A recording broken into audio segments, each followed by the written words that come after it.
தொலைபேசி வாயிலாக கவிஞர் திரு நா. முத்துக்குமார் அவர்கள் இணைந்திருக்கிறார். வணக்கம் திரு நா. முத்துக்குமார். எம்.எஸ். விஸ்வநாதன் அவர்களின் மறைவு என்பது இசை உலகிற்கு எந்த அளவிற்கு ஈடு செய்ய முடியாத இழப்பாக இருக்கிறது? அவருடைய நினைவுகள் குறித்து பகிர்ந்துக்கோங்க. வணக்கம். நிச்சயம் இது இசை உலகுக்கு மட்டுமல்ல, உலகமும் இருக்கிற தமிழ் சமூகத்துக்கு மிகப்பெரிய என்பது எல்லா மக்களுக்கும் அவர் பாடல்கள் இசையமைச்சிருக்காரு. அவர் இசை சூழ்நிலை இல்லைன்னு சொல்லலாம்.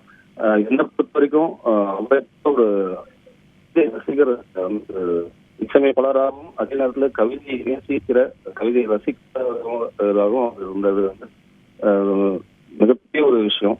ஏன்னா வாலிசன் ஒரு சொல்லியிருக்காரு, எம்எஸ்சி அவர்களை சந்திப்பதற்கு முன்பு நான் சாப்பிடுவதற்கு இல்லாமல் இருந்தேன், அவர் சாப்பிடுவதற்கு நேரம் இல்லாமல் இருக்கிறேன் என்று கவிஞர் வாலி அவர்களோ அவர் இருக்காரு.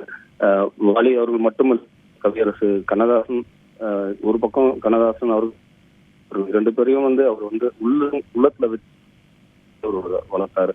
அந்த அளவுக்கு ஒரு கவிதை நேயராக அவர் இருந்தார்.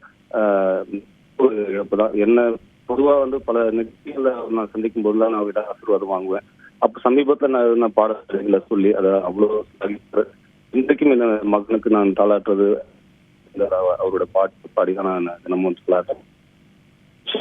ரசிகர்களுக்கும் உலகமெங்கும் இருக்கு சமூகத்துக்கும் மிகப்பெரிய ஒரு இழப்பு அவருடைய மறைவு என்பது.